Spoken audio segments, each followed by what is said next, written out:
Sa puntong ito, makakausap natin si former Senator Antonio Sani Trillanes para pag-usapan na rin yung ongoing ng confirmation of charges hearing ni dating Pangulong Rodrigo Duterte and of course yung napipintong impeachment case laban kay VP Sara. Magandang hapon po at welcome back sa Arangkada Balita, sir. Magandang hapon po sa inyo kasama nga Jack, kay Miss Nina at sa ating mga viewers. Sir, pag-usapan muna siguro natin ito nangyayari sa ICC. Sir, after ilang postponement, kumbaga last year pa natin niintay nga ito, pero ngayon finally natuloy na. Ano po ang reaction niyo po? Ito po ay malaking ginhawa po doon sa mga nagtulak nitong kaso na to the past 9 years. At of course, lalo na doon sa mga pamilya ng mga biktima, ng mga namatay. Ito syempre hindi nito mapapalitan yung nawala sa kanilang pamilya. Pero kahit papano makikita man nila na yung hustisya sa mundo ay umiiral pa rin dito sa ICC case. Okay, Senator, gaano po kataas ang kumpiyansa ninyo na mauuwi sa pag-confirm itong mga charges na ito sa pagdinig ng pre-trial chamber laban kay dating Pangulong Duterte? Kumpiyansa tayo na tutuloy ito sa trial proper in 2 months, 2 or 3 months. Dahil ang unang-una, ang ICC hindi mag-i-issue ng warrant of arrest unless ang kanyang ebidensya na hawak ay may certainty of conviction, yung level. Kanina pinag-uusapan nyo nila Dean Mel, yung mga threshold ng evidence, yung probable cause, substantial evidence.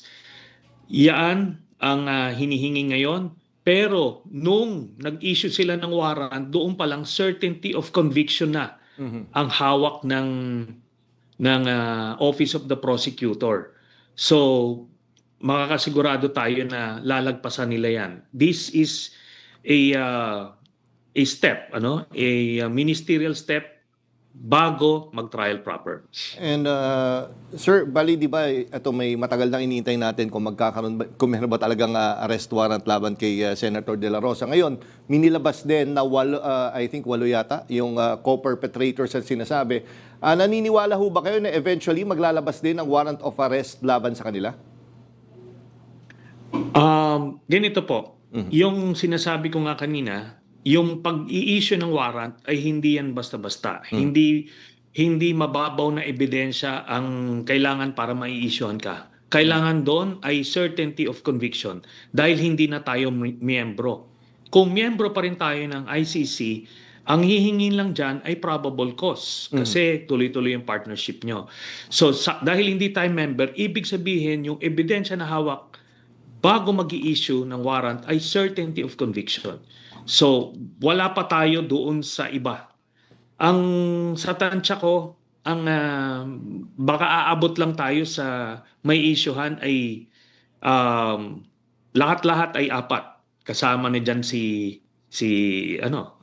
Digong Duterte. Okay. At mapunta naman po tayo kay VP Sara. Sakaling ma-confirm ang charges at magtuloy-tuloy itong trial na ito, paano po ito makaka-apekto kaya sa tingin nyo sa kampanya ni VP Sara sa 2028? May iba po kasi nagsasabi na baka umani po ito ng simpatya sa mga botante at makabuti pa sa kanyang kandidatura. Maaring makakaani ng simpatya yan doon sa mga dati niya ng diehard supporters. Pero yung mga nasa gitna, pag nakita nila yung mga ebidensya, yung mga pagpatay, nakita nyo yung kaninang ini-interview ninyo, yung mga pamilya, nare-relieve yung mga pangyayari ng panahon na yon. Kasi ang ginagawa ng mga makaduterte, simula nung sila ay nakapwesto, pinagtatakpan nila ito. Sinasabi nila hindi naman ito nangyari, mga talagang kriminal, yung mga pinatay, mga adik, siniraan, dinihumanize yung mga biktima. Pero dito sa ICC, itong proceedings na to, tapos under the Marcos administration, pinapakita kung ano yung totoo. So, I am sure maraming kikilabutan dyan at marirelieve nila yung mga pangyari na yun. Na totoo to, hindi to fake news, hindi to gawa-gawa lang natin para siraan sila. Sila mismo makaka-realize niyan. Pero Senator, ganito yun nga eh. Nandyan yung ebidensya, nandyan yung mga videos and pictures, pero marami talaga yung mas pinipili na nakapikit yung mata eh. Ano kaya magandang magagawa para alam niyo po, para maimulat yung mata nila na ito, totoong nangyari ito? Alam niyo, Jack, ganito, no? Kita niyo sa Davao, alam nila yan na ganyan yung kalakaran. Maraming na biktima doon, pamilya, may nanay nga na 4 yung anak niya na namatay. Pero nakita nyo, kung si Pulong nga, nakita niya yung video na may sasaksakin na bugaw, nakakuha pa ng 88%. Tumaas pa siya. So ibig sabihin nun, kulto na yung level ng paniniwala nila. So yung mga ganong klaseng mga supporters, hindi mo na makukumbinsi yun. Ang makukumbinsi na lang natin dito ay yung mga nasa gitna pa. Yung mga yung mga bagong botante, for example, yung mga hindi pamulat nung mga panahon na yon. At yung mga hindi gaanong panatiko o hindi pa kulto ang paniniwala kay Digong, yon makukuha yon. Kasi ang tinututukan natin, ito yung mga diehard, hindi na yan sila makukumbinse. Pero may porsyente yan. Sa aming tansya, ang mga diehard talaga na tipong kahit mamaril ng mga tao si Sara Duterte, idolo pa rin nila, mga nasa 30% yan. So, pero all the rest, mulat yon, makukuha yon dito sa mga pangyayaring ito. Kumbaga, meron pang mga undecided, bukod sa mga decided at mulat sa mga pangyayari po. Kumbaga, ang ngayon pinag-uusapan dahil sa surveys, hindi naman po maikakaila na kapag daw tumakbo ngayon si VP Sara, ay siya ang mananalo. Kaya ano po kaya ang dapat gawin ngayon ng kabilang kampo para magkaisa? Sabi nga nila, dapat isa lang daw ang maging kandidato na makakalaban ni VP Sara kung gusto nyo siyang mabigyan ng laban. Kumbaga, may chance na matalo siya. Ako, yan po ang itinutulak ko.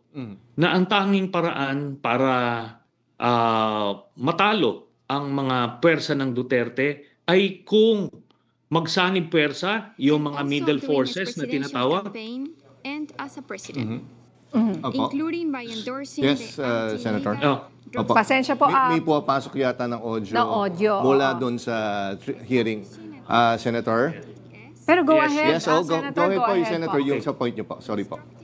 So, yung middle forces at yung Marcos administration ay kung magsasanib pwersa. Pag nagsanib pwersa yan, head-to-head yung mangyari, parang kagaya nung 1986 snap election. So, pagka ganun na nangyari, ay hindi mananalo ang mga Duterte.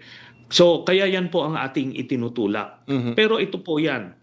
Wala pa tayo dyan sa punto na yan. Ngayon kasi, kanya-kanyang susubukan nila yung kanya-kanyang kandidato nila.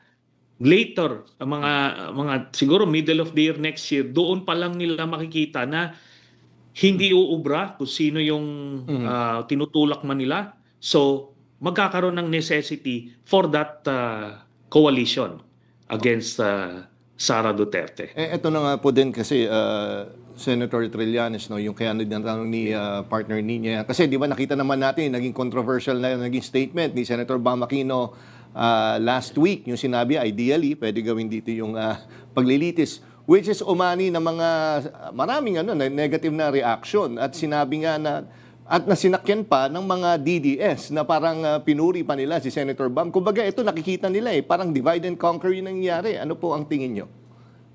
Hindi naman po yun kasi yan ay mga policy differences. Okay lang po yan. Kasi kinalaunan, ganito po, out of necessity, magkakaisa yan.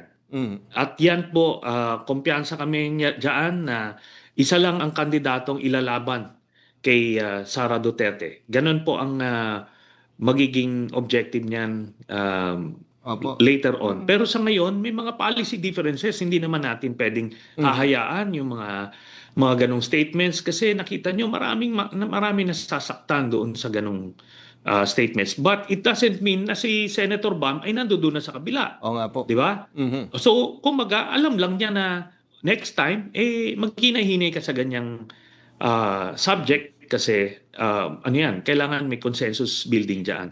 But, yun po, ito kasi, sinasabi ko, si Sara Duterte ngayon, nasa mid-40s yung kanyang rating.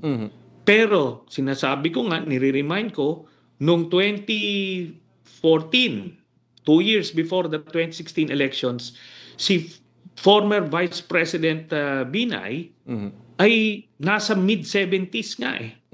Up to low 80s, depende nun kung anong senaryo. Noong mga panahon na yon, higit na mas mataas kaysa sa numero ni Sara Duterte ngayon. So ito ngayon, lalabas itong sa ICC trial plus yung sa impeachment. Makikita nila yung iba't ibang corruption involvement ni Sara Duterte, involved siya sa illegal drugs at kung ano-ano pa. Yung sa tatay niya, papakita doon sa ICC hearing, yung mga karumal-dumal na pagpatay nung tatay niya, hindi naman pwedeng madadagdagan sila dyan.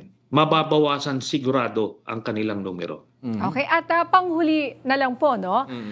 May kandidato po ba kayong napipisil na pwedeng tumakbo laban kay VP Sara sa 2028? At sino po kaya magandang katandem nito? Dahil may naririnig rin tayo na baka si Senator Robin Padilla ang magiging VP ni VP Sara.